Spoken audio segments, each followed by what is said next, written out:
Dear students, നമുക്ക് ഇന്ന് discuss ചെയ്യാനുള്ള ടോപ്പിക് എന്ന് പറയുന്നത് ഡബിൾ കോളം ക്യാഷ് ബുക്ക്.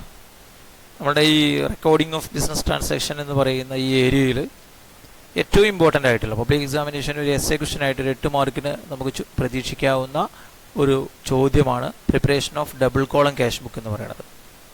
ഇത് യഥാർത്ഥത്തിൽ നമ്മൾ നേരത്തെ പഠിച്ച സിമ്പിൾ ക്യാഷ് ബുക്കിനേക്കാളും ഒരുപാട് വ്യത്യാസമൊന്നുമില്ല. സിമ്പിൾ ക്യാഷ് ബുക്കിൽ ഒരു എമൗണ്ട് കോളാണ് രണ്ട് സൈഡിലുള്ളതെങ്കിൽ ഇതിൽ 2 എമൗണ്ട് കോൾ ഉണ്ടായിരിക്കും. അതായത് ക്യാഷ് ട്രാൻസാക്ഷന് വേണ്ടിയിട്ടൊരു ക്യാഷ് എന്ന് പറയുന്ന ഒരു എമൗണ്ട് കോളവും ബാങ്ക് ട്രാൻസാക്ഷൻ കാണിക്കാൻ വേണ്ടിയിട്ട് ബാങ്ക് എന്ന് പറയുന്ന ഒരു എമൗണ്ട് കോളും. അങ്ങനെ 2 സൈഡിലും 2 വീതം എമൗണ്ട് കോൾ ഉള്ളത് കൊണ്ടാണ് ഇതിനെ ഡബിൾ കോളം ക്യാഷ് ബുക്ക് എന്ന് വിളിക്കുന്നത്. പിന്നെ ഇതിൻ്റെ പ്രിപ്പറേഷനിൽ നമ്മൾ ശ്രദ്ധിക്കേണ്ട പ്രധാനപ്പെട്ട പോയിന്റ്സുകൾ നമുക്ക് തുടർന്ന് നോക്കാം.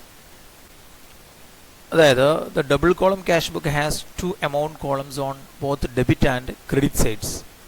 1 to record cash transactions and 1 to record bank transaction. എന്ന് പറഞ്ഞാൽ ഈ ഡബിൾ കോളം ക്യാഷ് ബുക്കിന് ഡെബിറ്റ് സൈഡിലും ക്രെഡിറ്റ് സൈഡിലും 2 എമൗണ്ട് കോളം വീതമുണ്ടാകും. അതായത് ഒരു എമൗണ്ട് കോളം ക്യാഷ് ട്രാൻസാക്ഷൻസ് രേഖപ്പെടുത്താനും മറ്റൊന്ന് ബാങ്ക് ട്രാൻസാക്ഷൻ രേഖപ്പെടുത്താനും. ഇങ്ങനെ ക്യാഷ് ട്രാൻസാക്ഷൻസും ബാങ്ക് ട്രാൻസാക്ഷൻസും രേഖപ്പെടുത്തുന്നതിന് വേണ്ടിയിട്ട് ഡെബിറ്റ് സൈഡിലും അതുപോലെ തന്നെ ക്രെഡിറ്റ് സൈഡിലും 2 എമൗണ്ട് കോളം വീതം പ്രൊവൈഡ് ചെയ്തിട്ടുണ്ടായിരിക്കും ഡബിൾ കോളം ക്യാഷ് ബുക്കിൽ. അതായത് മറ്റൊരു രീതിയിൽ നമ്മൾ പറഞ്ഞു കഴിഞ്ഞാൽ other words we can say that if we add a bank column on both sides of a single column cash book it would become a double column cash book. ഇത്രയേ ഉള്ളൂ. നമ്മൾ നേരത്തെ പഠിച്ച സിംഗിൾ കോളം ക്യാഷ് ബുക്ക് ഉണ്ടല്ലോ, അതിൻ്റെ 2 സൈഡിലും ഒരു bank column കൂടി ആഡ് ചെയ്താൽ, നിലവിൽ അവിടെ 1 എമൗണ്ട് കോളേ ഉണ്ടായിരുന്നുള്ളൂ, ഇനി 2 സൈഡിലും ഓരോ ബാങ്ക് കോളം കൂടി ആഡ് ചെയ്ത് കഴിഞ്ഞാൽ അതെന്തായി മാറും? ഒരു ഡബിൾ കോളം ക്യാഷ് ബുക്കായിട്ട് മാറും. നിലവിൽ നമ്മൾ പഠിച്ച സിംഗിൾ കോളം ക്യാഷ് ബുക്കിൻ്റെ 2 സൈഡിലും ഓരോ എമൗണ്ട് കോളം കൂടി, അതായത് ബാങ്കിന് വേണ്ടിയിട്ട് ബാങ്ക് ട്രാൻസാക്ഷൻ രേഖപ്പെടുത്താനുള്ള ഓരോ എമൗണ്ട് കോളം കൂടി ആഡ് ചെയ്ത് കഴിഞ്ഞാൽ അതൊരു ഡബിൾ കോളം ക്യാഷ് ബുക്കായിട്ട് മാറുന്നു. ഇനി ഈ ഡബിൾ കോളം ക്യാഷ് ബുക്കിൻ്റെ 2 എമൗണ്ട് കോളത്തിൻ്റെ പ്രത്യേകതകളൊന്നും കൂടി നമുക്ക് ഡീറ്റെയിൽ ആയിട്ട് ചെക്ക് ചെയ്യാം. അതായത് ഈ ക്യാഷ് കോളം എന്തിനു വേണ്ടിയിട്ടുള്ളതാണ്? നമ്മൾ നേരത്തെ പഠിച്ചതുപോലെ തന്നെയാണ്. Cash column is used to record all cash transactions and works as a cash account. അതായത് ക്യാഷ് കോളം എന്ന് പറയുന്നത് ക്യാഷ് ട്രാൻസാക്ഷൻസ് മാത്രം രേഖപ്പെടുത്താനുള്ളതാണ്. അപ്പോൾ നമ്മൾ സിമ്പിൾ കോളം ക്യാഷ് ബുക്കിൽ പഠിച്ചില്ലേ, ആ ക്യാഷ് ട്രാൻസാക്ഷൻസ് മാത്രമാണ് ക്യാഷ് കോളത്തിൽ ഇതിലും ഉണ്ടാവുക, ക്യാഷ് റെസിപ്റ്റ്സും ക്യാഷ് പേയ്മെൻറ്റും. അതുകൊണ്ട് തന്നെ അത് ഒരേ സമയം എന്തുവാണ്? ഒരു ക്യാഷ് അക്കൗണ്ട് കൂടിയാണ്. പിന്നെ നമ്മളൊരു ക്യാഷ് അക്കൗണ്ട് സെപ്പറേറ്റ് ഉണ്ടാക്കേണ്ട ആവശ്യമില്ല. കാരണം ക്യാഷ് അക്കൗണ്ടിൽ നമ്മൾ ക്യാഷ് റെസിപ്റ്റ്സും പേയ്മെൻറ്റും ആണല്ലോ എഴുതുന്നത്.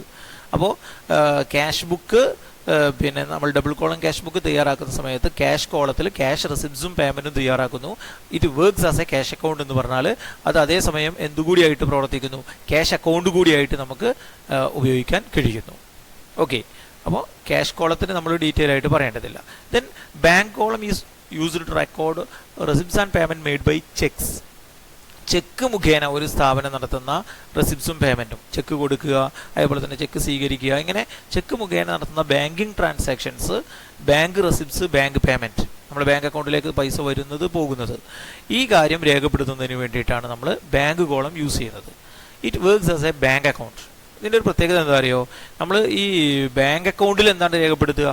ബാങ്ക് അക്കൗണ്ടിൽ ബാങ്ക് റെസിപ്റ്റ്സും ബാങ്ക് പേയ്മെൻറ്റുമാണ്, അതായത് ബാങ്കിലേക്ക് ക്യാഷ് വന്നതും പോയതുമാണ് നമ്മൾ രേഖപ്പെടുത്തുക. എന്നതുപോലെ തന്നെ ഡബിൾ കോളം ക്യാഷ് ബുക്കിൻ്റെ ബാങ്ക് കോളത്തിൽ നമ്മൾ ബാങ്കിൽ ക്യാഷ് നമ്മൾ ഡെപ്പോസിറ്റ് ചെയ്തത് അല്ലെങ്കിൽ നമ്മളെ ബാങ്കിലേക്ക് വന്ന ക്രെഡിറ്റുകൾ, ബാങ്കിലേക്ക് പൈസ എങ്ങനെയൊക്കെയാണോ വന്നിട്ടുള്ളത് ആ ബാങ്ക് റെസിപ്റ്റ്സുകൾ, അതുപോലെ ബാങ്കിൽ നിന്ന് എങ്ങനെയൊക്കെയാണോ ക്യാഷ് വിഡ്രോ ചെയ്ത് പോയിട്ടുള്ളത് ബാങ്ക് പേയ്മെൻറ്റുകൾ, അങ്ങനെ ബാങ്കിലേക്കുള്ള ക്യാഷിൻ്റെ റെസിപ്റ്റ്സും പേയ്മെൻറ്റും, അല്ലെങ്കിൽ നമ്മൾ ചെക്ക് മുഖേന പൈസ സ്വീകരിച്ചതും ചെക്ക് മുഖേന നമ്മൾ പണം കൊടുത്തതും ചെക്ക് ഇഷ്യൂ ചെയ്തതുമായിട്ടുള്ള കാര്യങ്ങളാണ് ബാങ്ക് കോളത്തിൽ കാണിക്കുന്നത്. അതുകൊണ്ട് തന്നെ അത് അതേസമയം ഒരു ബാങ്ക് അക്കൗണ്ടും ആയിട്ട് പ്രവർത്തിക്കുന്നു. അപ്പോൾ നമ്മൾ ക്യാഷ് കോളം ക്യാഷ് അക്കൗണ്ടായി പ്രവർത്തിക്കുന്നു എന്ന് പറഞ്ഞതുപോലെ തന്നെ ബാങ്ക് കോളത്തിൻ്റെ ബാലൻസ് കണ്ടാൽ അത് ബാങ്ക് ബാലൻസ് ആയിരിക്കും. അതായത് അതേസമയം ആ ബാങ്ക് കോളം എന്തുകൂടിയാണ്? ഒരു ബാങ്ക് അക്കൗണ്ട് കൂടിയായിട്ട് പ്രവർത്തിക്കുന്നു. അപ്പോൾ യഥാർത്ഥത്തിൽ ഒരു ഡബിൾ കോളം ക്യാഷ് ബുക്ക് നമ്മൾ തയ്യാറാക്കി കഴിഞ്ഞാൽ ക്യാഷ് അക്കൗണ്ടും ബാങ്ക് അക്കൗണ്ടും പിന്നീട് തയ്യാറാക്കേണ്ടതില്ല. ആ ഡബിൾ കോളം ക്യാഷ് ബുക്കിൻ്റെ ക്യാഷ് കോളം കാണിക്കുന്ന ബാലൻസ് ക്യാഷ് അക്കൗണ്ടിൻ്റെ ബാലൻസ് തന്നെയാണ്.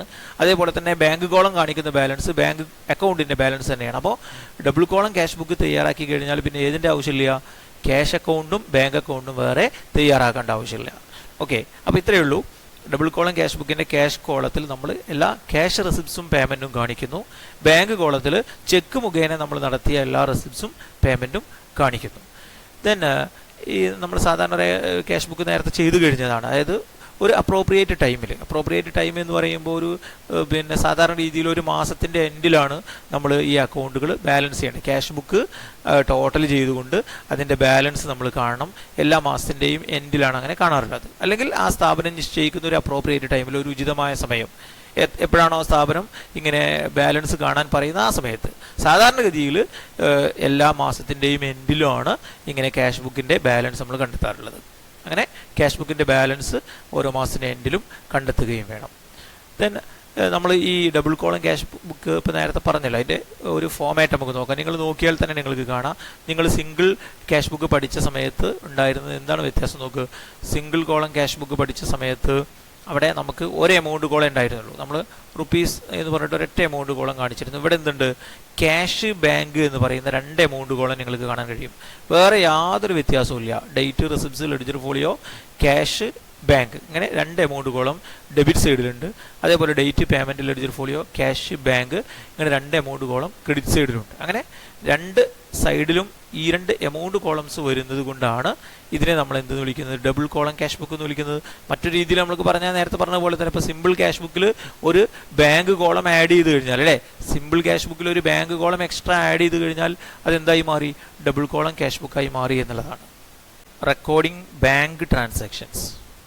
ഇത് ഇപ്പം നമ്മൾ ക്യാഷ് ട്രാൻസാക്ഷൻസ് എന്നുള്ളത് നമ്മൾ സിമ്പിൾ ക്യാഷ് ബുക്കിൽ കൃത്യമായിട്ട് മനസ്സിലാക്കിയതാണ്. അപ്പോൾ കൂടുതലായിട്ട് ഒരു കൺഫ്യൂഷൻ നിങ്ങൾക്ക് ഡബിൾ കോളം ഉണ്ടാക്കുമ്പോഴും വരാനില്ല. എന്നാൽ ബാങ്കിങ് ട്രാൻസാക്ഷൻസ് രേഖപ്പെടുത്തുമ്പോൾ ഈ ചെക്കിൻ്റെ റെസിപ്റ്റ്സ് ഇഷ്യൂ ഇങ്ങനെയുള്ള കാര്യങ്ങളിൽ ചെറിയൊരു ക്ലാരിഫിക്കേഷൻ ആവശ്യമുണ്ട്. അത് നന്നായിട്ട് ശ്രദ്ധിക്കുക നിങ്ങൾ. When a cheque is received and the same is deposited in the bank account on the same date. അതായത് നമുക്ക് പല കസ്റ്റമേഴ്സിൻ്റെ കയ്യിൽ നിന്നും ചെക്കുകൾ കിട്ടും. നമുക്ക് ക്യാഷ് തരാനുള്ള പാർട്ടി ക്യാഷിന് പകരം ചെക്ക് തരും. അങ്ങനെ ചെക്ക് തരുമ്പോൾ നമ്മൾ നേരത്തെ പഠിച്ചിട്ടുണ്ട് ആ കിട്ടിയ ചെക്ക് അന്ന് തന്നെ നമ്മൾ ബാങ്കിൽ ഡെപ്പോസിറ്റ് ചെയ്യുന്ന രീതിയിലുള്ള എൻട്രികളാണ് നമ്മൾ ചെയ്തത്.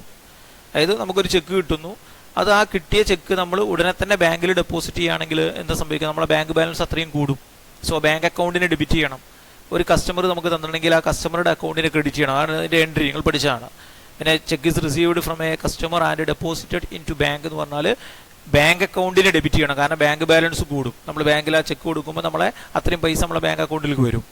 സോ ആ കസ്റ്റമറുടെ അക്കൗണ്ട് നമുക്ക് ക്യാഷ് കിട്ടാനുള്ള പാർട്ടിയാണ്, അവരുടെ അക്കൗണ്ട് എന്ത് ചെയ്യും, കുറയും ചെയ്യും. സോ ബാങ്ക് അക്കൗണ്ടിനെ ഡെബിറ്റ് ചെയ്യണം എന്നുള്ളതാണ്. ക്ലിയർ അല്ലേ? ഒരു ചെക്ക് കിട്ടി അന്ന് തന്നെ ബാങ്കിൽ നമ്മൾ ഡെപ്പോസിറ്റ് ചെയ്യുകയാണെങ്കിൽ ബാങ്ക് അക്കൗണ്ടിനെ ഡെബിറ്റ് ചെയ്യണം. അതിനാണ് ഇവിടെയും പറയുന്നത്. അതായത് നമുക്കൊരു ചെക്ക് കിട്ടിയിട്ട് അത് ബാങ്കിൽ അന്ന് തന്നെ നമ്മൾ നിക്ഷേപിക്കുകയാണെങ്കിൽ ചെക്കിൻ്റെ തുക ഡെബിറ്റ് ഭാഗത്തുള്ള ബാങ്ക് അക്കൗണ്ട് കോളത്തിൽ രേഖപ്പെടുത്തണം. അതായത് the amount of the cheque is entered in the bank column on the debit side. Bank അക്കൗണ്ടിന് ഡെബിറ്റ് ചെയ്യണം എന്നാണല്ലോ. അപ്പോൾ ഈ നമുക്ക് ഡബിൾ കോളം ക്യാഷ് ബുക്കിൻ്റെ ഡെബിറ്റ് സൈഡിലും ബാങ്ക് കോളം ഉണ്ട്, ക്രെഡിറ്റ് സൈഡിലും ബാങ്ക് കോളം ഉണ്ട്. അപ്പോൾ ഏത് സൈഡിലാണ് ഇങ്ങനെ ചെക്ക് കിട്ടിയത് അന്ന് തന്നെ നമ്മൾ ബാങ്കിൽ ഡെപ്പോസിറ്റ് ചെയ്യുകയാണെങ്കിൽ നമ്മൾ എഴുതേണ്ടത് ഡെബിറ്റ് സൈഡിലുള്ള, ഡെബിറ്റ് ഭാഗത്തുള്ള ബാങ്ക് അക്കൗണ്ട് എമൗണ്ട് കോളത്തിൽ എഴുതണം, ബാങ്കിൻ്റെ എമൗണ്ട് കോളത്തിൽ എഴുതണം. ഡെബിറ്റ് സൈഡിലുള്ള ബാങ്കിൻ്റെ എമൗണ്ട് കോളത്തിലാണ് എഴുതേണ്ടത്. ക്ലിയർ അല്ലേ? Once more I repeat. അതായത് നമുക്ക് ഒരു പാർട്ടിയിൽ നിന്ന് ചെക്ക് കിട്ടി, അത് അന്ന് തന്നെ നമ്മൾ ബാങ്കിൽ ഇടുകയാണെങ്കിൽ നമ്മളെ ബാങ്ക് ബാലൻസ് കൂടുന്നു. സോ ബാങ്കിന് ഡെബിറ്റ് ചെയ്യണം എന്നുള്ളേ ഉള്ളൂ. അപ്പോൾ നമ്മൾ ആലോചിക്കുക, ഡബിൾ കോളം ക്യാഷ് ബുക്കിന് ഡെബിറ്റ് സൈഡിലും ബാങ്ക് കോളം ഉണ്ട്, ക്രെഡിറ്റ് സൈഡിലും ബാങ്ക് കോളം ഉണ്ട്. എവിടെ എഴുതണം? ഡെബിറ്റ് സൈഡിൽ എഴുതണം. ഡെബിറ്റ് സൈഡിലുള്ള ബാങ്ക് കോളത്തിൽ എഴുതണം. ബാങ്കിലേക്ക് നടത്തിയ ഒരു ഡെപ്പോസിറ്റാണ്. മനസ്സിലായല്ലോ? അപ്പോൾ ചെക്ക് നമുക്ക് കിട്ടി അന്ന് തന്നെ നമ്മൾ ബാങ്കിൽ ഇട്ട് കഴിഞ്ഞാൽ നമ്മൾ ബാങ്ക് കോളത്തിന് ഡെബിറ്റാണ് ചെയ്യേണ്ടത്, ബാങ്ക് അക്കൗണ്ടിന് ഡെബിറ്റാണ് ചെയ്യേണ്ടത്. ഡെബിറ്റ് സൈഡിലുള്ള ബാങ്ക് കോളത്തിലാണ് എമൗണ്ട് എൻ്റർ ചെയ്യേണ്ടത്. ഇനി മറ്റൊരു സിറ്റുവേഷൻ എന്ന് പറഞ്ഞാൽ പിന്നെ cheque is received and same is not deposited bank on the same date. അങ്ങനെയും വരാം. അപ്പോൾ നമുക്ക് ബാങ്കിങ് ടൈം കഴിഞ്ഞിട്ടാണ് ചെക്ക് കിട്ടിയെന്ന് വിചാരിക്കുക. നമുക്കൊരു ചെക്ക് കിട്ടി, അത് നമ്മൾ അന്ന് ബാങ്കിൽ ഡെപ്പോസിറ്റ് ചെയ്തിട്ടില്ല, ബാങ്കിൽ കൊടുത്തിട്ടില്ല. അപ്പോൾ നമ്മൾ ബാങ്ക് ബാലൻസ് കൂടുമോ? ഒരിക്കലും ഇല്ലല്ലോ. കാരണം ബാങ്ക് ബാലൻസ് കൂടുക എന്ന് പറഞ്ഞാൽ ബാങ്കർ നമ്മളുടെ പൈസ കളക്ട് ചെയ്ത് നമ്മളെ ബാങ്ക് അക്കൗണ്ടിൽ ആ പൈസ ചേർക്കുമ്പോഴാണല്ലോ. ബാങ്കിൽ നമ്മൾ കൊടുത്തിട്ടില്ല ചെക്ക്, പിന്നെ ഒരിക്കലും ബാങ്ക് ബാലൻസ് കൂടില്ല. അപ്പോൾ ഒരു ചെക്ക് കിട്ടി, അത് നമ്മൾ ബാങ്കിൽ ഡെപ്പോസിറ്റ് ചെയ്തിട്ടില്ല, നമ്മൾ ഓഫീസിൽ തന്നെയാണ് ഇരിക്കുന്നതെന്നുണ്ടെങ്കിൽ ഒരിക്കലും ബാങ്ക് കോളത്തിൽ ആ എമൗണ്ട് എഴുതരുത്. പിന്നെ എവിടെ എഴുതും? എല്ലാം ശ്രദ്ധിക്കണം. ചെക്ക് കിട്ടിയിട്ട് നമ്മൾ ബാങ്കിൽ എത്തിച്ചാൽ ഒരു പ്രശ്നമില്ല, ബാങ്കിൽ ആ എമൗണ്ട് ഡെബിറ്റ് ചെയ്താൽ മതി. ഇപ്പം നമ്മൾ നേരത്തെ പറഞ്ഞല്ലോ. എന്നാൽ ചെക്ക് കിട്ടിയിട്ടുണ്ട്, പക്ഷേ നമ്മളെവിടെ രേഖപ്പെടുത്തിയിട്ടില്ല, എവിടെ കൊടുത്തിട്ടില്ല, ബാങ്കിലേക്ക് കൊടുത്തിട്ടില്ല, ഡെപ്പോസിറ്റ് ചെയ്തിട്ടില്ല. അങ്ങനത്തെ ഒരു സിറ്റുവേഷനിൽ ഒരു കാരണവശാലും ആ എമൗണ്ട് ബാങ്ക് കോളത്തിൽ എഴുതാൻ പാടില്ല. അപ്പോൾ നിങ്ങളിത് മനസ്സിലാക്കി വെക്കട്ടോ. ചിലപ്പോൾ എക്സാമിനേഷൻ ഇങ്ങനെ വരാൻ ചാൻസ് ഉണ്ട്. അതായത് ചെക്ക് കിട്ടി അന്ന് തന്നെ ബാങ്കിൽ എത്തിച്ചിട്ടില്ല എന്ന് പറയുകയാണെങ്കിൽ നമ്മൾ ആ എമൗണ്ട് എഴുതേണ്ടത് ക്യാഷ് കോളത്തിലാണ്. ഇത്രയേ ഉള്ളൂ. ആ ചെക്കിനെ ക്യാഷ് കിട്ടിയതായിട്ട് കണക്കാക്കുക. എല്ലാം ശ്രദ്ധിക്കുക. ചെക്ക് കിട്ടി ബാങ്കിൽ കൊടുത്താൽ ബാങ്ക് കോളത്തിലാണ് എമൗണ്ട് എഴുതേണ്ടത്. ചെക്ക് കിട്ടിയിട്ടുണ്ട് ബാങ്കിൽ കൊടുത്തിട്ടില്ല അന്നെന്ന് പറഞ്ഞിട്ടുണ്ടെങ്കിൽ അത് ഒരു കാരണവശാലും ബാങ്ക് കോളത്തിൽ എഴുതരുത്, ക്യാഷ് കോളത്തിൽ ആ എമൗണ്ട് ഡെബിറ്റ് ചെയ്യുക. ഡെബിറ്റ് തന്നെ ചെയ്യേണ്ടത്, കാരണം ക്യാഷ് റെസിപ്റ്റ് ആണ്. ചെക്ക് കിട്ടിയത് ക്യാഷ് കിട്ടിയതായിട്ട് കണക്കാക്കുക. സോ അത് ക്യാഷ് കോളത്തിൽ എഴുതുക. അതേ ഡേറ്റിന് തന്നെ ബാങ്കിൽ ഡെപ്പോസിറ്റ് ചെയ്തിട്ടുണ്ടെങ്കിൽ ബാങ്ക് കോളത്തിൽ എഴുതുക. ബാങ്കിൽ ഡെപ്പോസിറ്റ് ചെയ്തിട്ടില്ലെങ്കിൽ ഡെബിറ്റ് സൈഡിലുള്ള ക്യാഷ് കോളത്തിലാണത് രേഖപ്പെടുത്തുക. ഓക്കെ, അപ്പോൾ നമ്മളിപ്പോൾ പറഞ്ഞത് പിന്നെ ഒരു ചെക്ക് നമുക്ക് കിട്ടിയിട്ട് അത് അന്ന് തന്നെ ബാങ്കിൽ ഡെപ്പോസിറ്റ് ചെയ്യാൻ പറ്റാത്തൊരു സിറ്റുവേഷനാണല്ലോ. അതായത് ചെക്ക് കിട്ടി, അത് ആ ബിസിനസ്സിൻ്റെ തന്നെ സൂക്ഷിച്ചു, ഓഫീസിൽ തന്നെ സൂക്ഷിച്ചു, ബാങ്കിലേക്ക് കൊടുത്തിട്ടില്ല. എന്നും അങ്ങനെ വെക്കാൻ പറ്റില്ലല്ലോ. തീർച്ചയായിട്ടും ആ കിട്ടിയ ചെക്ക് ബാങ്കിലേക്ക് ഡെപ്പോസിറ്റ് ചെയ്യും. അപ്പോൾ വേറൊരു ഡേറ്റിൽ നമ്മൾ എന്ത് ചെയ്യും? ആ ചെക്ക് ബാങ്കിലേക്ക് കൊടുക്കും. അങ്ങനെ ഒരു ഡേറ്റിന് കിട്ടിയ ചെക്ക് മറ്റൊരു ഡേറ്റിൽ ബാങ്കിലേക്ക് ഡെപ്പോസിറ്റ് ചെയ്യുമ്പോൾ അത് എന്തായിട്ടാണ് പരിഗണിക്കപ്പെടുക എന്നുള്ളതാണ്. നിങ്ങൾ നന്നായിട്ട് ശ്രദ്ധിക്കട്ടെ. ഇവിടെയൊക്കെ ചില ആളുകൾക്ക് കൺഫ്യൂഷൻ വരാൻ ചാൻസ് ഉള്ളതാണ്. അതായത് ഒന്നുകൂടി ഞാൻ നേരത്തെ പറഞ്ഞ കാര്യം പറയാണ്. ഒരു ചെക്ക് കിട്ടി, അത് അന്ന് തന്നെ ബാങ്കിൽ ഡെപ്പോസിറ്റ് ചെയ്താൽ നമ്മളെ ബാങ്ക് ബാലൻസ് ആണ് വർദ്ധിക്കുക. അപ്പോൾ ഡെബിറ്റ് സൈഡിലുള്ള ബാങ്ക് കോളത്തിൽ എഴുതണം. ക്ലിയർ അല്ലേ? രണ്ടാമത്, ഒരു ചെക്ക് കിട്ടി, ആ ചെക്ക് നമ്മൾ അന്ന് ബാങ്കിൽ ഡെപ്പോസിറ്റ് ചെയ്തിട്ടില്ല, ഓഫീസിൽ തന്നെയാണ് ഇരിക്കുന്നത്. അപ്പോൾ എന്തായിട്ട് കണക്കാക്കണം? ക്യാഷ് കിട്ടിയതായിട്ട് കണക്കാക്കണം. എന്നിട്ട് ക്യാഷ് കോളത്തിൽ ഡെബിറ്റ് ചെയ്യണം. ഓക്കെ, ഡെബിറ്റ് സൈഡിലുള്ള ക്യാഷ് കോളത്തിൽ എഴുതണം. അപ്പോൾ ചെക്ക് കിട്ടിയപ്പോൾ നമ്മൾ എന്തായിട്ടാണ് കരുതിയത്? അത് ക്യാഷ് ആയിട്ടാണല്ലോ. അതായത് ബാങ്കിൽ കൊടുത്തിട്ടില്ല എങ്കിൽ ആ ചെക്കിനെ ക്യാഷ് ആയിട്ടാണ് നമ്മൾ കരുതുക. ഇനി അത് വേറൊരു ഡേറ്റിൽ ബാങ്കിലേക്ക് ഡെപ്പോസിറ്റ് ചെയ്യുമ്പോൾ ക്യാഷ് ഡെപ്പോസിറ്റ് ചെയ്തായിട്ടാണ് കരുതേണ്ടത്. നന്നായിട്ട് ശ്രദ്ധിക്കുക. അതായത് നമുക്ക് കിട്ടിയ ഒരു ചെക്ക് സെയിം ഡേറ്റിന് തന്നെ നമ്മൾ ബാങ്കിലേക്ക് ഡെപ്പോസിറ്റ് ചെയ്യുന്നില്ല എങ്കിൽ അത് നമ്മൾ ക്യാഷ് കിട്ടിയതായിട്ട് കരുതിയിട്ട് ക്യാഷ് കോളത്തിൽ കാണിക്കുന്നു. ഇനി അത് വേറൊരു ഡേറ്റിൽ ബാങ്കിലേക്ക് കൊടുക്കുമ്പോൾ ക്യാഷ് ഡെപ്പോസിറ്റ് ചെയ്തതായിട്ടാണ് കണക്കാക്കേണ്ടത്. ബാങ്കിലേക്ക് ക്യാഷ് ഡെപ്പോസിറ്റ് ചെയ്യുമ്പോൾ എന്താ എൻട്രി? ബാങ്ക് ബാലൻസ് കൂടും, bank account debtor, cash balance കുറയും, ക്യാഷ് അക്കൗണ്ടിനെ ക്രെഡിറ്റ് ചെയ്യണം. So bank account debtor to cash എന്നാണ്. ബാങ്ക് അക്കൗണ്ടിനെ ഡെബിറ്റ് ചെയ്യുക, ക്യാഷ് അക്കൗണ്ടിനെ ക്രെഡിറ്റ് ചെയ്യുക എന്നാണ്. ഇതേപോലെ തന്നെ നമ്മൾക്ക് ലഭിച്ചൊരു ചെക്ക് ആ ലഭിച്ച അന്ന് തന്നെ അല്ലാതെ മറ്റൊരു ഡേറ്റിന് നമ്മൾ ബാങ്കിലേക്ക് ഡെപ്പോസിറ്റ് ചെയ്യുമ്പോൾ ക്യാഷ് ഡെപ്പോസിറ്റ് ചെയ്യുന്നത് പോലെയുള്ള എൻട്രി പാസ്സാക്കണം. അഥവാ ബാങ്കിനെ ഡെബിറ്റ് ചെയ്യണം, ക്യാഷിനെ ക്രെഡിറ്റ് ചെയ്യണം. ഇത് ഒരിക്കലും തെറ്റാൻ പാടില്ല. അപ്പോൾ ഒരു ചെക്ക് കിട്ടിയിട്ട് അതേ ഡേറ്റിനല്ലാതെ മറ്റൊരു ഡേറ്റിനാണ് നമ്മൾ ബാങ്കിലേക്ക് ഡെപ്പോസിറ്റ് ചെയ്യുന്നതെങ്കിൽ ഡെപ്പോസിറ്റ് ചെയ്യുന്ന സമയത്ത് അത് ക്യാഷ് ഡെപ്പോസിറ്റ് ചെയ്യുന്നത് പോലെയുള്ള എൻട്രിയാണ് എഴുതേണ്ടത്. അപ്പോൾ എങ്ങനെ വരും? When a cheque is received on A date deposited in the bank account on another date. ഒരു ഡേറ്റിന് കിട്ടിയ ഒരു ചെക്ക് മറ്റൊരു ഡേറ്റിനാണ് നമ്മൾ ബാങ്കിലേക്ക് ഡെപ്പോസിറ്റ് ചെയ്യുന്നതെങ്കിൽ the entry is made in the bank column on the debit side. ആ എൻട്രി നമ്മൾ ബാങ്ക് കോളത്തിൻ്റെ ഡെബിറ്റ് സൈഡിൽ കാണിക്കണം. And in the cash column on the credit side. Cash കോളത്തിൻ്റെ ക്രെഡിറ്റ് സൈഡിലും കാണിക്കണം. നമ്മൾ നേരത്തെ പറഞ്ഞല്ലോ, ക്യാഷ് ഡെപ്പോസിറ്റ് ചെയ്യുന്ന പോലെ ബാങ്കിന് ഡെബിറ്റ് ചെയ്യണം, അഥവാ ഡെബിറ്റ് സൈഡിലുള്ള ബാങ്ക് കോളത്തിൽ എഴുതണം. ക്യാഷിന് ക്രെഡിറ്റ് ചെയ്യണം, അഥവാ ക്യാഷ് കോളത്തിലുള്ള ക്രെഡിറ്റ് സൈഡിൽ എഴുതണം. ഒരു ചെക്ക് ലഭിച്ചതിന് ശേഷമുള്ള മറ്റൊരു തീയതിയിൽ ബാങ്ക് അക്കൗണ്ടിലേക്ക് നിക്ഷേപിക്കുമ്പോൾ എന്ത് ചെയ്യണം? ഡെബിറ്റ് ഭാഗത്തുള്ള ബാങ്ക് കോളത്തിലും ക്രെഡിറ്റ് വശത്തുള്ള ക്യാഷ് കോളത്തിലും രേഖപ്പെടുത്തുന്നു. ഓക്കെ, അതായത് നമുക്ക് കിട്ടിയ ചെക്ക് നമ്മൾ വേറൊരു തീയതിയിലാണ് ബാങ്കിലേക്ക് കൊടുക്കുന്നതെങ്കിൽ ക്യാഷ് നമ്മൾ ഡെപ്പോസിറ്റ് ചെയ്തതായിട്ട് കണക്കാക്കിക്കൊണ്ട് ബാങ്ക് കോളത്തിനെ ഡെബിറ്റ് ചെയ്യണം, ക്യാഷ് കോളത്തിനെ ക്രെഡിറ്റ് ചെയ്യണം. കാരണം നിങ്ങൾ ആദ്യം ആലോചിച്ച് നോക്കുക, നമ്മൾക്ക് ഒരു ചെക്ക് കിട്ടിയ അന്ന് തന്നെ നമ്മൾ ബാങ്കിൽ ഡെപ്പോസിറ്റ് ചെയ്താൽ ഉടനെ നമ്മൾ ബാങ്ക് ഡെബിറ്റ് സൈഡിലുള്ള ബാങ്ക് കോളത്തിൽ മാത്രം എഴുതിയാൽ മതി. നേരെ മറിച്ച് ഒരു ചെക്ക് കിട്ടിയിട്ട് അന്ന് ഡെപ്പോസിറ്റ് ചെയ്യുന്നില്ലെങ്കിൽ കിട്ടുന്ന സമയത്ത് നമ്മൾ എന്താ എഴുതുന്നത്? ക്യാഷ് കിട്ടിയതുപോലെയാണ് എഴുതുന്നത്, ക്യാഷ് റെസിപ്റ്റ് ആയിട്ടാണ് രേഖപ്പെടുത്തുന്നത്. പിന്നെ അത് വേറൊരു ഡേറ്റിൽ ബാങ്കിലേക്ക് ഡെപ്പോസിറ്റ് ചെയ്യുമ്പോൾ ക്യാഷ് ഡെപ്പോസിറ്റ് ചെയ്ത അതേ എൻട്രി തന്നെ എഴുതണം. അപ്പോൾ കൺഫ്യൂഷൻ ആവാതെ വീണ്ടും ഒന്ന് കേട്ട് ക്ലിയർ ചെയ്യുക കേട്ടോ. ചെക്ക് കിട്ടിയത് വേറൊരു ഡേറ്റിനാണ് ഡെപ്പോസിറ്റ് ചെയ്യുന്നതെങ്കിൽ ക്യാഷ് ഡെപ്പോസിറ്റ് ചെയ്യാനായിട്ട് കണക്കാക്കണം. ചെക്ക് കിട്ടുന്ന സമയത്ത് ക്യാഷ് കിട്ടി എന്നുള്ള രീതിയിൽ ക്യാഷ് കോളത്തിൽ മാത്രം രേഖപ്പെടുത്തണം, ഡെബിറ്റ് ചെയ്യണം. പിന്നീട് അത് ബാങ്കിലേക്ക് കൊടുക്കുമ്പോൾ ക്യാഷ് ഡെപ്പോസിറ്റ് ചെയ്തതുപോലെ ബാങ്കിനെ ഡെബിറ്റ് ചെയ്യണം, ക്യാഷ് കോളത്തിൽ ക്രെഡിറ്റ് സൈഡിലും എഴുതണം.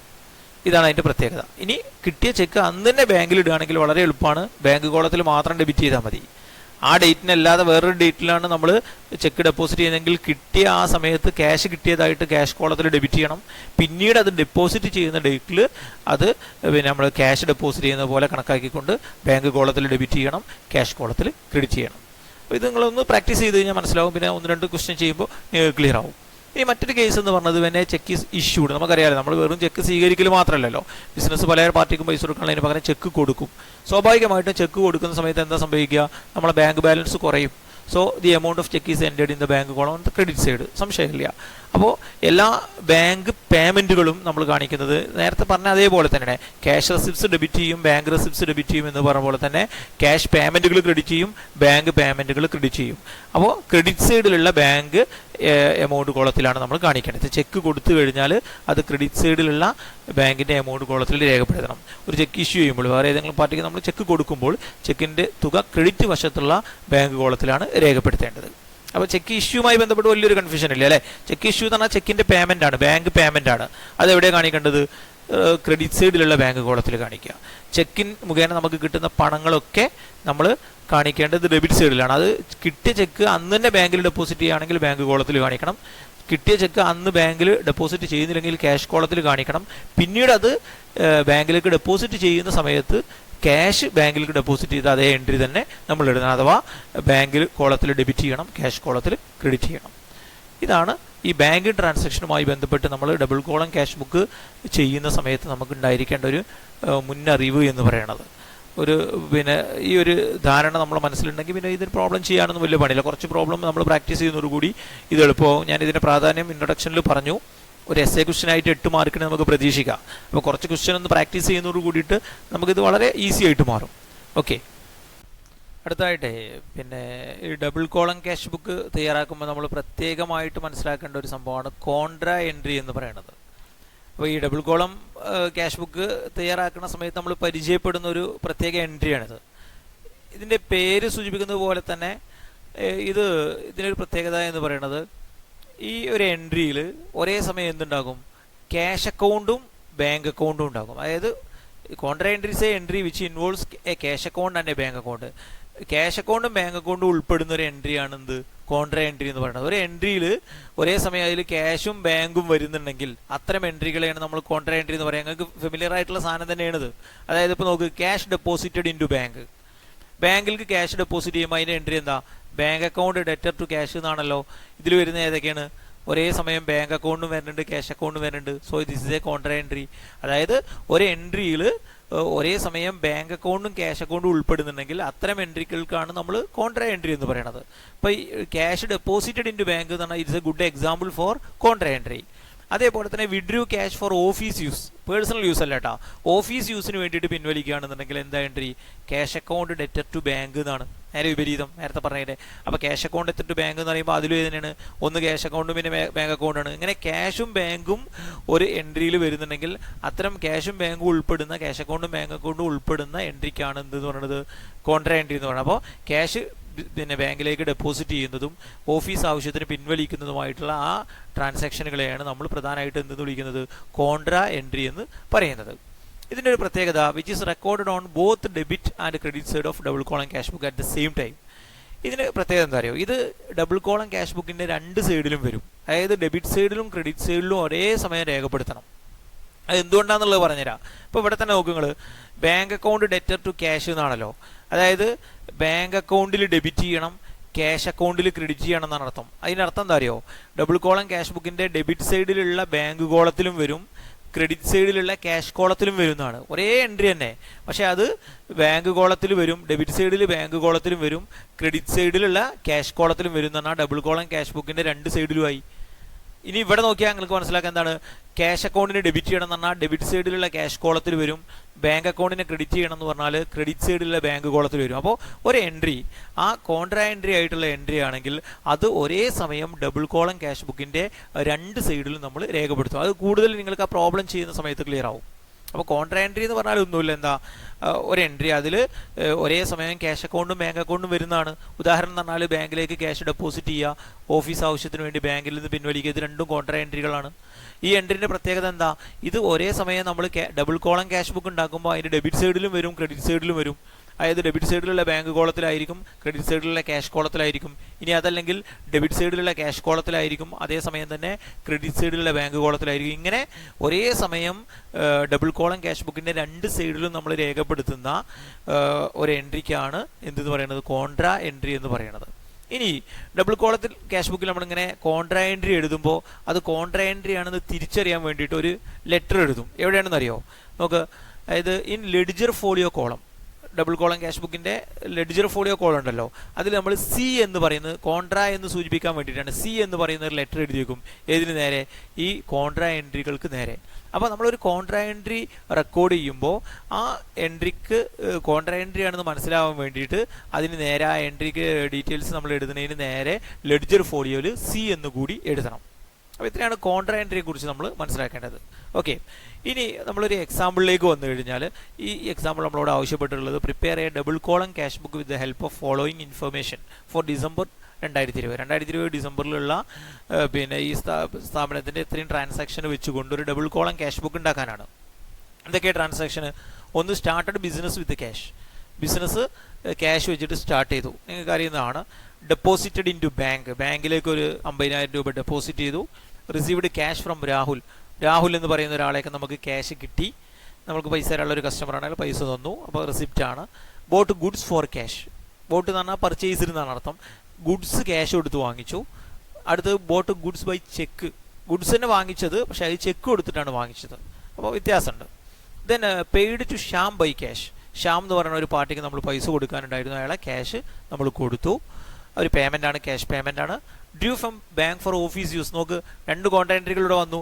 ഡെപ്പോസിറ്റഡ് ഇൻ ബാങ്ക് എന്ന് പറഞ്ഞാൽ ഒരു കോൺട്രാ എൻട്രി ആണ്. ഓഫീസ് യൂസിന് വേണ്ടിയിട്ട് പിൻവലിച്ചു 2000 രൂപ, അതും മറ്റൊരു കോൺട്രാ എൻട്രി ആണ്. Then rent paid by cheque, rent കൊടുത്തു, അത് ചെക്കായിട്ട് കൊടുത്തു. അപ്പോൾ ഈ എൻട്രികളൊക്കെ എങ്ങനെ ഡബിൾ കോളം ക്യാഷ് ബുക്കിൽ രേഖപ്പെടുത്തും എന്നുള്ളതാണ് നമുക്ക് ഈ ക്വസ്റ്റ്യനിൽ ചെയ്യാനുള്ളത്. ഇനി ഡബിൾ കോളം ക്യാഷ് ബുക്ക് വരക്കുന്നതിന് മുമ്പേ നമ്മൾ ഓരോ ട്രാൻസാക്ഷനും ഒന്ന് അനലൈസ് ചെയ്തിട്ട് അത് റെസിപ്റ്റ്സ് ആണോ പേയ്മെൻ്റ് ആണോ എന്നൊന്ന് മനസ്സിലാക്കി വെക്കുക. ഇപ്പോൾ ഫസ്റ്റത്തെ cash in hand, cash at bank, ഇത് രണ്ടും ഓപ്പണിംഗ് ബാലൻസ് ആണ് നമുക്ക് തന്നിട്ടുള്ളത്. അപ്പോൾ നമ്മളതൊന്ന് മാർക്ക് ചെയ്ത് നോക്കുക, ഓപ്പണിംഗ് ബാലൻസ്. ഇതിനൊരു പ്രത്യേകത ഉണ്ട് കേട്ടോ. എന്താണെന്ന് വെച്ചാൽ ഈ ക്യാഷ് കോളത്തിൽ ഒരിക്കലും ക്രെഡിറ്റ് ബാലൻസ് വരില്ല. അപ്പോൾ ക്യാഷ് ഇൻ ഹാൻഡ് എന്ന് പറയുന്നത് എപ്പോഴും ഡെബിറ്റ് സൈഡിൽ തന്നെ അതിൻ്റെ ഓപ്പണിംഗ് ബാലൻസ് വരിക. ഇവിടെ ബാങ്കും ഡെബിറ്റ് സൈഡിൽ തന്നെയാണ് ഇവിടുത്തെ ഓപ്പണിംഗ് ബാലൻസ് എന്ന് പറയുന്നത്. കാരണം ഈ ക്രെഡിറ്റ് ബാലൻസ് ആണെങ്കിൽ ഓവർ ഡ്രാഫ്റ്റ് എന്നോ ക്രെഡിറ്റ് ബാലൻസ് എന്നോ പ്രത്യേകിച്ച് പറയും. നല്ല ശ്രദ്ധിച്ചോ, അതായത് ഈ രണ്ട് ഓപ്പണിംഗ് ബാലൻസുകളും നമ്മൾ ഡെബിറ്റ് സൈഡിൽ എഴുതുക. അത് ക്യാഷ് ഇൻ ഹാൻഡിനെ കുറിച്ച് ഒരിക്കലും ചിന്തിക്കുകയോ വേണ്ട, അത് എപ്പോഴും ഡെബിറ്റ് സൈഡിൽ തന്നെ ഉണ്ടാവുക. എന്നാൽ ഈ ബാങ്ക് കോളം ചിലപ്പോൾ ക്രെഡിറ്റ് സൈഡിൽ വരും, അപ്പോൾ ഓവർ ഡ്രാഫ്റ്റ് എന്ന് പ്രത്യേകിച്ച് പറഞ്ഞിട്ടുണ്ടാവും. അപ്പോൾ ഒന്നും പറയാത്തത് കൊണ്ട് രണ്ടു ഓപ്പണിംഗ് ബാലൻസും ഡെബിറ്റ് സൈഡിലാണ് രേഖപ്പെടുത്തുകയെന്ന് മനസ്സിലാക്കുക. ഓക്കെ, ഇനി രണ്ടാമത്തെ ഡെപ്പോസിറ്റഡ് ഇൻ ടു ബാങ്ക് എന്നാണ്. അപ്പോൾ ബാങ്കിലേക്ക് ക്യാഷ് ഡെപ്പോസിറ്റ് ചെയ്യുമ്പോൾ അത് എന്താ അതിൻ്റെ ഒരു ഇഫക്റ്റ് എന്ന് പറഞ്ഞാൽ നമ്മൾ റെസിപ്റ്റും പേയ്മെൻറ്റുമായിട്ട് ചിന്തിച്ചാൽ ബാങ്ക് റെസിപ്റ്റാണ്. കാരണം ബാങ്കിലേക്ക് ആ ക്യാഷ് പോവുകയാണല്ലോ.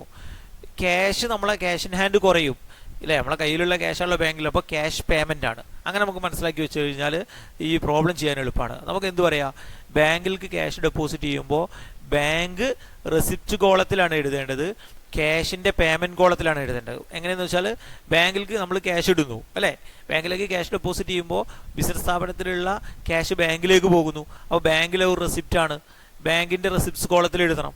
അതേപോലെ തന്നെ ക്യാഷ് നമ്മളിലേക്ക് പോവുകയാണ്, സോ ക്യാഷിൻ്റെ പേയ്മെൻറ്റ് കോളത്തിൽ എഴുതണം. ഇതാണ് അത് എഴുതാനുള്ളൊരു ഐഡിയ എന്ന് പറയുന്നത്. ഇനി റിസീവ്ഡ് ക്യാഷ് ഫ്രം രാഹുൽ, ഇവിടെ പ്രശ്നമൊന്നുമില്ല. കാരണം രാഹുലിൻ്റെ ക്യാഷ് കിട്ടി എന്ന് പറയുമ്പോൾ പിന്നെ അവിടെ ബാങ്കിൻ്റെ ഒരു പ്രശ്നം വരുന്നില്ലല്ലോ. ക്യാഷ് കിട്ടുമ്പോൾ അതൊരു റെസിപ്റ്റാണ്. എവിടെ എഴുതേണ്ടത്? ക്യാഷ് കോളത്തിൽ റെസിപ്റ്റ് സൈഡിൽ. അപ്പോൾ ക്യാഷ് റെസിപ്റ്റ് എന്ന് നമുക്ക് പറയാം. ക്യാഷ് കോളത്തിൽ റെസിപ്റ്റ് സൈഡിൽ എഴുതണം. ഇനി ബോട്ട് ഗുഡ്സ് ഫോർ ക്യാഷ് എന്ന് പറഞ്ഞാലോ, ക്യാഷ് കൊടുത്ത് ഗുഡ്സ് വാങ്ങിച്ചു. അപ്പോൾ നമ്മളെ ക്യാഷിൻ്റെ ഒരു പേയ്മെൻ്റ് ആണ് അല്ലേ. ഏത് കോളത്തിൽ മാത്രമേ വരുള്ളൂ? ക്യാഷ് കോളത്തിൽ പേയ്മെൻറ്റ് സൈഡിൽ എഴുതുക. ക്യാഷ് പേയ്മെൻ്റ് ആണ്, അപ്പോൾ പേയ്മെൻറ്റ് സൈഡിലുള്ള ക്യാഷ് കോളത്തിൽ എഴുതുക. ഇനി ബോട്ട് ഗുഡ്സ് ബൈ ചെക്ക്, ഇതേപോലെ ഗുഡ്സ് വാങ്ങിച്ചത് തന്നെയാണ്, ചെക്ക് കൊടുത്തിട്ടാണെന്ന് മാത്രം. അപ്പോൾ ഏതിലുള്ള പേയ്മെൻറ്റാണ്? ക്യാഷ് പേയ്മെൻ്റ് ആണോ ബാങ്ക് പേയ്മെൻ്റ് ആണോ? ബാങ്ക് പേയ്മെൻ്റ് ആണ്. ബാങ്കിൽ ചെക്കാണ് നമ്മൾ കൊടുത്തത്, ബാങ്കിൽ നിന്നുള്ള പേയ്മെൻറ്റ് പോവുക. സോ എവിടെ എഴുതണം? ബാങ്ക് കോളത്തിൽ, പേയ്മെൻറ്റ് സൈഡിലുള്ള ബാങ്ക് കോളത്തിൽ എഴുതണം. പേയ്മെൻറ്റ് സൈഡിലുള്ള ബാങ്ക് കോളത്തിൽ എഴുതണം. ഇതൊക്കെ നമ്മൾ മാർക്ക് ചെയ്ത് വെച്ചാൽ പിന്നെ നമുക്കിത് നോക്കിയിട്ട് ജസ്റ്റ് പകർത്താനേ ഉണ്ടാവുള്ളൂ. Then paid to Shyam by cash, നമ്മൾ പൈസ കൊടുക്കാനുള്ള ഒരു പാർട്ടിയാണ് ശ്യാം എന്ന് പറയുന്ന ആൾ. അയാൾക്ക് നമ്മൾ ക്യാഷ് കൊടുത്തു, അപ്പോൾ അവിടെ ബാങ്ക് ഒന്നും വരുന്നില്ല, ക്യാഷ് പേയ്മെൻ്റ് ആണ്. സോ എവിടെ എഴുതണം? പേയ്മെൻറ്റ് സൈഡിലുള്ള ക്യാഷ് കോളത്തിൽ എഴുതണം. ക്യാഷ് പേയ്മെൻറ്റ് എന്ന് എഴുതി വെക്കുക. Then due from bank for office use, നമ്മൾ നേരത്തെ പറഞ്ഞിട്ടുണ്ട് കോൺട്രാ എൻട്രി പറഞ്ഞ സമയത്ത്. ഓഫീസ് യൂസിന് വേണ്ടിയിട്ട് പൈസ പിൻവലിച്ചാൽ എന്നാൽ എന്താ സംഭവിക്കുക? നമ്മളെ ബാങ്ക് ബാലൻസ് കുറയും ചെയ്യും. അതേപോലെ തന്നെ ക്യാഷ് നമ്മുടെ കയ്യിലുള്ളത് കൂടും ചെയ്യുക. അപ്പോൾ ക്യാഷ് റെസിപ്റ്റ് ആണ്, ബാങ്ക് പേയ്മെൻ്റ് ആണ്. നമ്മളിങ്ങനെ മാർക്ക് ചെയ്ത് വെക്കുക. ക്യാഷ് റെസിപ്റ്റ്സ്, റെസിപ്റ്റ് സൈഡിലുള്ള ക്യാഷ് കോളത്തിൽ എഴുതണം. ബാങ്ക് പേയ്മെൻ്റ് ആണ് അല്ലേ, ബാങ്ക് നമ്മൾ പിൻവലിച്ചല്ലേ, സോ പേയ്മെൻറ്റ് സൈഡിലുള്ള ബാങ്ക് കോളത്തിൽ എഴുതണം. ഓക്കെ, ഇതൊന്ന് മാർക്ക് ചെയ്ത് വെച്ച് കഴിഞ്ഞാൽ പിന്നെ നമുക്ക് ചെയ്യാൻ എളുപ്പമാണ്. Then rent paid by cheque, cash ആയിട്ടല്ല ചെക്കായിട്ട് റെൻറ്റ് കൊടുത്തു. അപ്പോൾ പേയ്മെൻറ്റ് തന്നെയാണ്. എന്ത് പേയ്മെൻറ്റാണ്? ബാങ്ക് പേയ്മെൻ്റ് ആണ്. ഓക്കെ, അപ്പോൾ പേയ്മെൻറ്റ് സൈഡിലുള്ള ബാങ്ക് കോളത്തിൽ എഴുതണം. ഇങ്ങനെ നമ്മൾ ഈ ഓരോ ട്രാൻസാക്ഷനും അനലൈസ് ചെയ്തുകൊണ്ട് ഒന്ന് നോട്ട് ചെയ്ത് വെച്ച് കഴിഞ്ഞാൽ പിന്നെ ഇത് എടുത്ത് എഴുതാനേ നമുക്കുള്ളൂ. വളരെ എളുപ്പത്തിൽ നമുക്ക് ഡബിൾ കോളം ക്യാഷ് ബുക്ക് ഉണ്ടാക്കാം. ഓക്കെ, അപ്പോൾ നിങ്ങൾക്ക് ഓരോ സംഭവങ്ങളും മനസ്സിലായി എന്ന് വിചാരിക്കുന്നു. അപ്പോൾ നമ്മൾ പ്രോബ്ലം ചെയ്യുന്നതിലേക്ക് കിടക്കാം. അപ്പോൾ നമ്മൾ ഈ സംഗതികൾ ഇവിടെ കാണിക്കുന്നുണ്ട്, ഇത് നോക്കി നമുക്ക് എഴുതാം. നമ്മൾ സാധാരണ പോലെ ഒരു ക്യാഷ് ബുക്ക് വരയ്ക്കുകയാണ്. ഡബിൾ കോളം ക്യാഷ് ബുക്കിൻ്റെ പ്രത്യേകത നമ്മൾ നേരത്തെ പറഞ്ഞു, 2 എമൗണ്ട് കോളം ഉണ്ടായിരിക്കും രണ്ട് സൈഡിലും.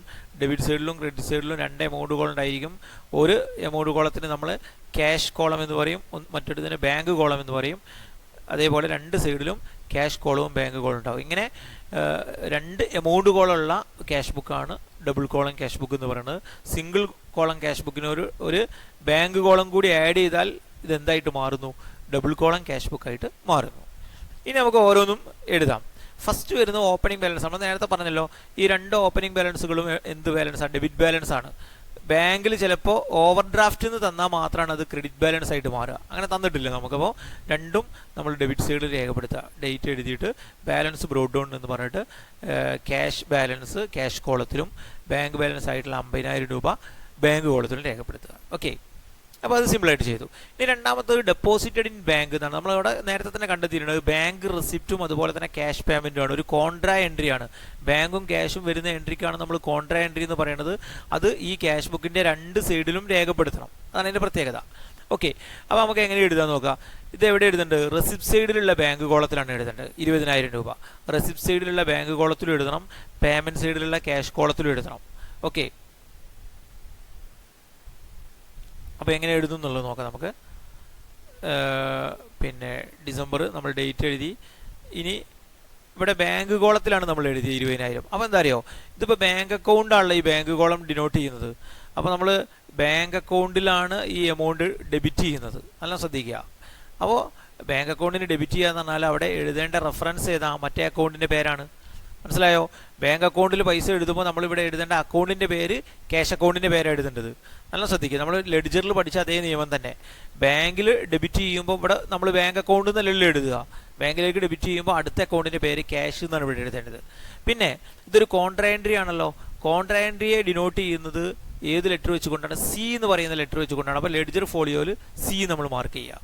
ഒന്നുകൂടി ഞാൻ പറയുന്നു. ഡെപ്പോസിറ്റഡ് ക്യാഷ് ഇൻ ബാങ്ക് എന്ന് പറയുമ്പോൾ ബാങ്ക് റെസിപ്റ്റും ക്യാഷ് പേയ്മെൻറ്റുമാണ്. അപ്പോൾ റെസിപ്റ്റ് സൈഡിലുള്ള ബാങ്ക് കോളത്തിൽ എഴുതണം. നമ്മൾ റെസിപ്റ്റ് സൈഡിലുള്ള ബാങ്ക് കോളത്തിൽ എഴുതുമ്പോൾ എന്താണ് എഴുതേണ്ടത്? ബാങ്ക് കോളത്തിലാണ് നമ്മൾ എഴുതുന്നതെങ്കിൽ ഇവിടെ ക്യാഷ് എന്നാണ് എഴുതേണ്ടത്. കാരണം നമ്മൾ ബാങ്ക് അക്കൗണ്ടിന് ഡെബിറ്റ് ചെയ്യുമ്പോൾ അടുത്ത അക്കൗണ്ടിൻ്റെ പേരാണ് ഇവിടെ എഴുതേണ്ടത്. ഇനി ഇത് ഒരു കോൺട്രാ എൻട്രി ആണെന്ന് സൂചിപ്പിക്കാൻ വേണ്ടിയിട്ട് ലെഡ്ജർ ഫോളിയോയിൽ സി എന്ന് നമ്മൾ മാർക്ക് ചെയ്യണം. ഓക്കെ, അതാണ് അതിൻ്റെ പ്രത്യേകത. ഇനി ഇതേ എൻട്രി തന്നെ, അതായത് ഡിസംബർ 4-നുള്ള ഇതേ എൻട്രി തന്നെ എവിടെ എഴുതണം? ക്രെഡിറ്റ് സൈഡിലും എഴുതണം. കാരണം ക്യാഷ് പേയ്മെൻ്റ് ആണല്ലോ. മനസ്സിലായോ? കോൺട്രാ എൻട്രി ആണ്, 2 സൈഡിലും വരും. അപ്പോൾ ക്യാഷ് പേയ്മെൻ്റ് ആണ്. ഇപ്പോൾ ബാങ്ക് റെസിപ്റ്റേ നമ്മൾ രേഖപ്പെടുത്തിയുള്ളൂ. ഇനി പേയ്മെൻറ്റ് സൈഡിലുള്ള ക്യാഷ് കോളത്തിൽ എഴുതണം. അപ്പോൾ നമ്മൾ പേയ്മെൻറ്റ് സൈഡിലുള്ള ക്യാഷ് കോളത്തിൽ ആ എമൗണ്ട് എഴുതണം. നമുക്ക് പേയ്മെൻറ്റ് സൈഡിലുള്ള ക്യാഷ് കോളത്തിൽ ഇതേ എമൗണ്ട് തന്നെ നമ്മൾ എഴുതി. പക്ഷേ ഇവിടെ ക്യാഷിനെയാണ് ക്രെഡിറ്റ് ചെയ്തത്. അതുകൊണ്ട് ഇവിടെ എന്തെന്ന് എഴുതണം? ബാങ്ക് എന്ന് എഴുതണം. മനസ്സിലായില്ലേ? ക്യാഷ് അക്കൗണ്ടിന് ക്രെഡിറ്റ് ചെയ്തതുകൊണ്ട് ഇവിടെ നമ്മൾ എഴുതേണ്ട അക്കൗണ്ടിൻ്റെ പേരെന്ന് പറഞ്ഞത് ബാങ്ക് എന്നാണ്. ഇനി ഇത് കോൺട്രാ എൻട്രി ആണെന്ന് സൂചിപ്പിക്കാൻ വേണ്ടിയിട്ട് ഇവിടെ സി എന്ന് എഴുതി. നോക്ക്, ഇത് രണ്ടും ഒരേ എൻട്രി തന്നെയാണ്. ഇത് ബാങ്കിനെ നമ്മൾ ഡെബിറ്റ് ചെയ്യുന്നു, ക്യാഷിനെ ക്രെഡിറ്റ് ചെയ്യുന്നു. 2 സൈഡിലും രേഖപ്പെടുത്തുന്നത് കൊണ്ടാണ് ഇതിനെ നമ്മൾ കോൺട്രാ എൻട്രി എന്ന് വിളിക്കുന്നത്. ഓക്കെ, ഇങ്ങനെയാണ് ഒരു contra entry double column cash ബുക്കിലേക്ക് രേഖപ്പെടുത്തുന്നത്. ഇനി 10-ാം തീയതി വരുന്നത് റിസീവ്ഡ് ക്യാഷ് ഫ്രം രാഹുലാണ്. നമ്മൾ കൃത്യമായിട്ട് എഴുതിയിട്ടുണ്ട്. ഒരു ക്യാഷ് റെസിപ്റ്റ് ആണ് അല്ലേ? റെസിപ്റ്റ് സൈഡിലുള്ള ക്യാഷ് കോളത്തിലാണ് എഴുതേണ്ടത്. സോ നമ്മൾ ആ ട്രാൻസാക്ഷൻ ഇതാണ് റെസിപ്റ്റ് സൈഡ് എന്ന് പറയുന്നത്. ഇവിടെയുള്ള ക്യാഷ് കോളത്തിൽ മാത്രം എഴുതും. നമുക്ക് നോക്കാം. ഡിസംബർ 10 രാഹുൽ എന്ന് പറഞ്ഞിട്ട് നമ്മൾ ആ ക്യാഷ് കോളത്തിൽ 1000 രൂപ രേഖപ്പെടുത്തി. ക്ലിയർ അല്ലേ? ക്യാഷ് അക്കൗണ്ട് എത്തിയിട്ട് രാഹുൽ, അപ്പോൾ രാഹുൽ എന്ന് പറഞ്ഞിട്ട് നമ്മൾ രേഖപ്പെടുത്തി. ഇനി ബോട്ട് ഗുഡ്സ് ഫോർ ക്യാഷ് ആണ്. ഒരു ക്യാഷ് പേയ്മെൻ്റ് ആണ്. പേയ്മെൻറ്റ് കോളത്തിൽ പേയ്മെൻറ്റ് സൈഡിലുള്ള ക്യാഷ് കോളം, ഇതാണ് പേയ്മെൻറ്റ് സൈഡ്. അതിലുള്ള ക്യാഷ് കോളത്തിൽ എഴുതണം. നമ്മൾ ഡേറ്റ് ഇട്ട് പർച്ചേസ് നടത്തിയതാണല്ലോ. നമ്മൾ ബോട്ട് ഗുഡ്സ് പറയുമ്പോൾ പർച്ചേസ് തന്നിട്ട് ഇവിടെ മാത്രം ക്യാഷ് കോളത്തിൽ മാത്രം എഴുതി. ഇനി നെക്സ്റ്റ് ബോട്ട് ഗുഡ്സ് ബൈ ചെക്കാണ്. ചെക്ക് കൊടുത്തിട്ട് നമ്മൾ ഗുഡ്സ് വാങ്ങിച്ചു തന്നെയാണ്, പക്ഷേ ചെക്ക് കൊടുത്ത് വാങ്ങിച്ചു. അപ്പോൾ ബാങ്ക് പേയ്മെൻ്റ് ആണ്. പേയ്മെൻറ്റ് സൈഡിൽ തന്നെയാണ് എഴുതേണ്ടത്, പക്ഷേ ബാങ്ക് കോളത്തിൽ ചെക്ക് കൊടുത്തിട്ടായതുകൊണ്ട് നമ്മൾ ഡേറ്റ് എഴുതി. പർച്ചേസസ് തന്നെയാണ് നമ്മൾ എവിടെ എഴുതണം? ബാങ്ക് കോളത്തിൽ രേഖപ്പെടുത്തി. ഓക്കെ, കാരണം ഇവിടെ ക്യാഷ് അല്ല, ചെക്ക് കൊടുത്തിട്ടാണ് സാധനം വാങ്ങിച്ചത്. അപ്പോൾ ബാങ്കിലാണ് ആ ക്രെഡിറ്റ് വരിക, ആ എമൗണ്ട് ബാങ്കിൽ നിന്നാണ് കുറയുക. ഇനി paid to Shyam by cash, നമ്മൾ പൈസ കൊടുക്കാനുള്ള ഒരു പാർട്ടിയാണ് ശ്യാം, അവനക്ക് പൈസ കൊടുത്തു. പേയ്മെൻറ്റ് തന്നെയാണ്, പേയ്മെൻറ്റ് സൈഡിലുള്ള ക്യാഷ് കോളത്തിലാണ്, ക്യാഷ് ആയിട്ടാണ് കൊടുത്തത്. സോ നമ്മൾ അടുത്തത് ശ്യാം എന്ന് എഴുതിയിട്ട് ക്യാഷ് കോളത്തിൽ എഴുതുന്നു, പേയ്മെൻറ്റ് രേഖപ്പെടുത്തപ്പെട്ടു. ഓക്കെ, ഇനി അടുത്തതും ഒരു കോൺട്രാ എൻട്രിയാണ്. എന്താണ്? ഓഫീസ് ആവശ്യത്തിന് വേണ്ടിയിട്ട് ബാങ്കിൽ നിന്ന് പിൻവലിച്ചതാണ്. അപ്പോൾ എവിടെ എന്ത് കൂടും? നമ്മളെ ക്യാഷ് കൂടും, ബാങ്കിൽ ബാലൻസ് കുറയും. സോ ക്യാഷ് റെസിപ്റ്റ്സ് ആണ്. റെസിപ്റ്റ് സൈഡിലുള്ള ക്യാഷ് കോളത്തിൽ എഴുതണം. നമ്മൾ റെസിപ്റ്റ് സൈഡിലുള്ള ക്യാഷ് കോളത്തിൽ ആ എമൗണ്ട് എഴുതി. അപ്പോൾ ക്യാഷ് അക്കൗണ്ടിൽ നിന്ന് എഴുതുമ്പോൾ ഇവിടെ നമ്മൾ നോട്ട് ചെയ്യേണ്ട അക്കൗണ്ടിൻ്റെ പേരെന്താണ്? ബാങ്ക് എന്നാണ്. ക്യാഷ് കോളത്തിൽ നമ്മൾ എമൗണ്ട് എഴുതിയാൽ ഇവിടെ ബാങ്ക് എന്നാണ് എഴുതേണ്ടത്. ഇതൊരു കോൺട്രാ എൻട്രിയാണ്. അപ്പോൾ നമ്മൾ ലെഡ്ജർ ഫോളിയോയിൽ സി എന്നിട്ടും. ഓക്കെ, ഇനി അതേപോലെ തന്നെ ഇതേ സംഗതി എവിടെ വരും? പിന്നെ ബാങ്കിൻ്റെ പേയ്മെൻറ്റ് സൈഡിലുള്ള ബാങ്ക് കോളത്തിൽ വരും. സെയിം സാധനം, ഡേറ്റ് ഡിസംബർ 28 തന്നെ നമ്മൾ ക്യാഷ് എന്ന് എഴുതിക്കൊണ്ട് ബാങ്ക് കോളത്തിലാണ് എഴുതുന്നത്. അപ്പോൾ ക്യാഷ് എന്നാണ് എഴുതേണ്ടത്. എഡിറ്റർ ഫോളിയോയിൽ സി എന്നും കോൺട്രാ എൻട്രി ആണെന്ന് ഡിനോട്ട് ചെയ്യുന്നതിന് വേണ്ടി സി എന്ന് പറയുന്ന ലെറ്റർ ഇട്ട്. അപ്പോൾ ഈ ഡിസംബർ 28 ഈ കോൺട്രാ എൻട്രി രണ്ട് സൈഡിലും വന്നെന്ന് മനസ്സിലാക്കുക. ബാങ്ക് കോളത്തിലാണ് എഴുതുന്നതെങ്കിൽ ഇവിടെ ക്യാഷ് എന്നാണ് എഴുതേണ്ടത്. ക്യാഷ് കോളത്തിലാണ് നമ്മൾ എഴുതുന്നതെങ്കിൽ ഇവിടെ ബാങ്ക് എന്നാണ് എഴുതുന്നത്. നിങ്ങൾ ഓർത്ത് മനസ്സിലാക്കുക. ഒന്ന് രണ്ട് ക്വസ്റ്റൻ ഇങ്ങനെ ചെയ്യുമ്പോൾ ക്ലിയർ ആവും. ഇനി ലാസ്റ്റത്തെ ട്രാൻസാക്ഷനാണ് rent paid by cheque. Cheque മുഖേന റെൻറ്റ് കൊടുത്തു എന്നാണ് പറഞ്ഞത്. അപ്പോൾ ഒരു പേയ്മെൻ്റ് ആണ്, അത് ബാങ്ക് പേയ്മെൻ്റ് ആണ്, ബാങ്ക് കോളത്തിലാണ് എഴുതേണ്ടത്. സോ അടുത്ത ലാസ്റ്റ് ട്രാൻസാക്ഷൻ നമ്മൾ മാർക്ക് ചെയ്യുന്നു. റെൻറ്റ് എവിടെയാണ്? ബാങ്ക് കോളത്തിൽ നമ്മൾ ആ എമൗണ്ട് എഴുതി. ഇങ്ങനെയാണ് നമ്മളൊരു ഡബിൾ കോളം ക്യാഷ് ബുക്കിൽ ഈ ഐറ്റംസ് ഒക്കെ നമ്മൾ എൻ്റർ ചെയ്യേണ്ടത്. ഇനി സാധാരണ പോലെ നമ്മൾ നേരത്തെ എഴുതിയതുപോലെ ledger single column cash book balance ചെയ്ത പോലെ തന്നെ ഇവിടെ ബാലൻസ് ചെയ്യുക. രണ്ട് കോളവും ബാലൻസ് ചെയ്യണമെന്ന് മാത്രമേ ഉള്ളൂ. ആ ടോട്ടൽ എടുത്ത് ഇങ്ങോട്ട് എഴുതി. ഇനി ഇതിൻ്റെ ബാലൻസ് കാണുകയാണ്. ബാലൻസ് കണ്ടു, രണ്ട് സൈഡിലും 35,000 ആണ് ക്യാഷിൻ്റെ balance, cash in hand closing balance. Bank balance 62,000 രൂപയാണ്. Balance carry down December 31 balance carry down എന്ന് എഴുതി നമ്മൾ ടോട്ടലൊക്കെ മാർക്ക് ചെയ്യുന്നു, അത് ക്ലോസ് ചെയ്യുന്നു. ഓക്കെ, ഇങ്ങനെയാണ് നമ്മളൊരു ഡബിൾ കോളം ക്യാഷ് ബുക്ക് തയ്യാറാക്കുക എന്ന് പറയുന്നത്. അപ്പം നിങ്ങൾ ഇപ്പം നമ്മൾ ചെയ്ത ഈ ഭാഗം വീണ്ടും വീണ്ടും കണ്ടു കഴിഞ്ഞാൽ നിങ്ങൾക്ക് നല്ല ഇത് ഒരു കോൺക്രീറ്റ് ആയിട്ട് മനസ്സിലാക്കാൻ കഴിയും. ഇത് ചെയ്ത് കഴിഞ്ഞ് ഇത് നന്നായിട്ട് മനസ്സിലാക്കി നിങ്ങൾ ഇതിൻ്റെ നോട്ടൊക്കെ എഴുതിയ ശേഷം നിങ്ങൾക്കൊരു അസൈൻമെൻറ്റ് ഇതിന് കൂടെ തരുന്നുണ്ട്. ഇത് നിങ്ങൾ സ്വന്തമായിട്ട് ചെയ്യാൻ പരിശ്രമിക്കുക. തീർച്ചയായിട്ടും നമ്മൾ നടത്തുന്ന ഡിസ്കഷനിൽ അടുത്ത ക്ലാസ്സിൽ ഇതിൻ്റെ വളരെ വൈഡായിട്ടുള്ള ഒരു ചർച്ച നമ്മൾ നടത്തും. പബ്ലിക് എക്സാമിനേഷന് വളരെ പ്രാധാന്യമുള്ളൊരു ഏരിയ എന്ന് ഞങ്ങളോട് പറഞ്ഞല്ലോ. അപ്പോൾ നിങ്ങൾ സ്വന്തമായിട്ട് ട്രൈ ചെയ്യുക. ഈ വീഡിയോ ശരിക്കും കണ്ടു കഴിഞ്ഞാൽ, ക്ലാസ് ശരിക്കും കേട്ട് കഴിഞ്ഞിട്ടുണ്ടെങ്കിൽ നിങ്ങൾക്ക് കൃത്യമായിട്ട് ഇത് ചെയ്യാൻ കഴിയും. അപ്പോൾ വരുന്ന സംശയങ്ങളൊക്കെ നമ്മൾ അടുത്ത ക്ലാസ്സിൽ തീർക്കുകയും ചെയ്യും. ഓക്കെ, അപ്പോൾ നമുക്ക് ഇന്നത്തെ ക്ലാസ് നമുക്ക് ഇവിടെ അവസാനിപ്പിക്കാം. Okay, thank you.